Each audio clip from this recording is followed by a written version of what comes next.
கேட்டுக்கொள்கிறேன். நன்றி. Honorable Member Sri Anand Bhadoria ji. धन्यवाद सभापति महोदय। आपने मुझे तटीय पोत परिवहन विधेयक 2024 पर अपनी राय अपनी पार्टी की तरफ से रखने का अवसर प्रदान किया है। सभापति महोदय, हम लोग इस सदन में जब से चुन करके आए हैं, सरकार की तरफ से कई सारे विधेयक प्रस्तुत किए गए, लेकिन ज्यादातर जो बिल आए हैं उसके दो कारण हमें समझ में आए। एक तो रिकॉर्ड पर रिकॉर्ड बनाना कि हम इतने अमेंडमेंट लेकर के आए हैं, हमने इतने पुराने नियमों में संशोधन किया है, और दूसरा कहीं ना कहीं जो आम आदमी है उसके व्यापार के बिना पर, उसकी जरूरतों के बिना पर, उसके व्यापार के हितों की अनदेखी करके जो बड़े व्यापारिक मित्र हैं उनको कहीं ना कहीं लाभ पहुंचाने के लिए विधेयक, अमेंडमेंट, बिल लाने का काम हो रहा है। जो दर्जनों जो तटीय पोत परिवहन विधेयक आया है, सभापति जी, हम कहने को तो मछुआरों के और तटीय इलाके के लोगों के हितों को लेकर के आए हैं, लेकिन ऐसा तो नहीं। हम 1 अप्रैल को जब आज चर्चा कर रहे हैं, 1 अप्रैल को, तो कहीं ना कहीं ये मछुआरों के लिए एक धोखा साबित होने का काम हो। हमने रामचरितमानस में भी, सभापति महोदय, इसलिए जिक्र कर रहा हूं क्योंकि जो मछुआरे हैं वो अगर उत्तर प्रदेश के परिप्रेक्ष्य में हम लोग देखें तो उन्हें निषाद समाज के लोग निषाद समाज के अंतर्गत आते हैं, केवट समाज के अंतर्गत आते हैं। ये वही केवट और निषाद समाज के लोग हैं जिन्होंने मर्यादा पुरुषोत्तम भगवान श्री राम को नौका में बिठा करके गंगा पार कराने का काम किया था और उतराई भी नहीं ली थी, लेकिन आज वो मछुआ समुदाय संकट में है। सभापति जी, देश के समुद्री व्यापार, मछुआरों और छोटे जहाज मालिकों के हितों के साथ एक बड़ा खिलवाड़ हो रहा है। इस बिल में कहा गया है कि भारतीय स्वामित्व वाले जहाजों को लाइसेंस की जरूरत नहीं होगी, लेकिन यह सिर्फ एक छलावा है, क्योंकि जब आप विदेशी कंपनियों को भारतीय तटीय व्यापार में शामिल कर रहे हैं, आंकड़े बताते हैं कि भारत का 95% अंतर्राष्ट्रीय व्यापार समुद्री मार्ग से होता है, लेकिन हमारे पास अपने जहाजों की तो संख्या नगण्य है। सभापति जी, अपने जहाज है ही नहीं, तो फिर सरकार विदेशी जहाजों को भी तटीय व्यापार में लाने का काम करेगी, और जिससे भारतीय शिपिंग कंपनियों का व्यवसाय चौपट हो जाएगा। क्या सरकार को अपने जहाज बनाने पर, अपने जहाज लाने पर काम नहीं करना चाहिए था?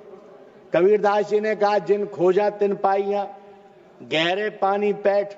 लेकिन सरकार गहरे पानी में नहीं उतरना चाहती, केवल विदेशियों को लूटने का रास्ता देना चाह रही।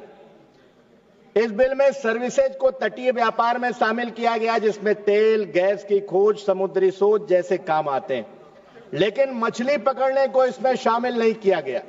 यानी बहुराष्ट्रीय कंपनियों को तटीय इलाकों में ड्रिलिंग और खनन का अधिकार मिलेगा।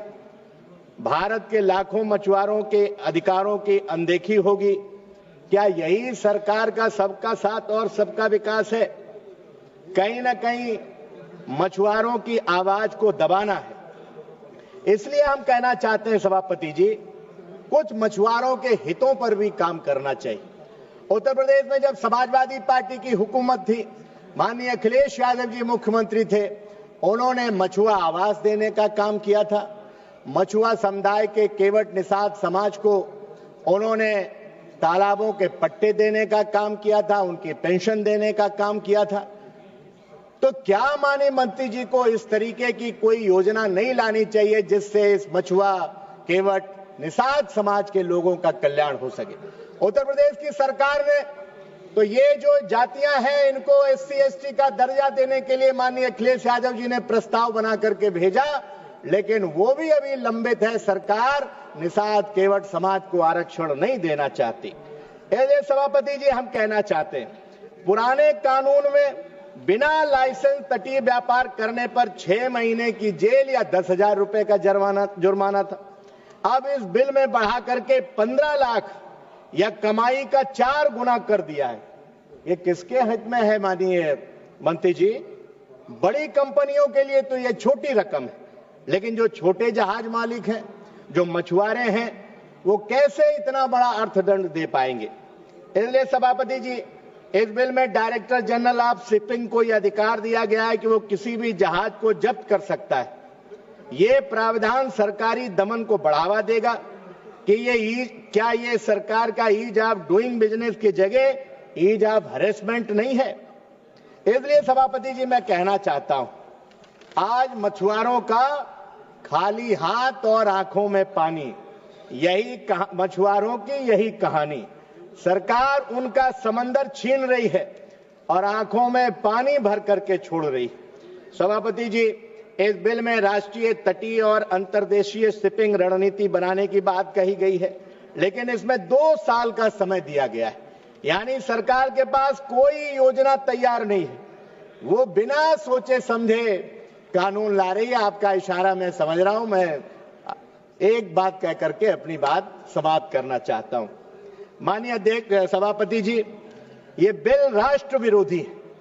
इस बिल में भारतीय समुद्री हितों को बेचने की तैयारी है। ये छोटे जहाज मालिकों, मछुआरों, देशी शिपिंग उद्योग के लिए विनाशकारी है। मैं सरकार से मांग करता हूं, इस बिल को तुरंत वापस लिया जाए, इस पर व्यापक विचार विमर्श किया जाए। अगर सरकार ऐसा नहीं करती है तो यह साबित होगा कि सरकार विदेशी कारपोरेट के एजेंडे पर काम कर रही है। अंत में सिर्फ यही कहना चाहता हूं, सत्ता के दीपक जल रहे हैं पर मछुआरे अंधेरे में हैं। चौराहे पर खड़ा हुआ विकास सिर्फ भ्रष्ट तंत्र के फेरे में है। आपने समय दिया, आपका बहुत बहुत धन्यवाद।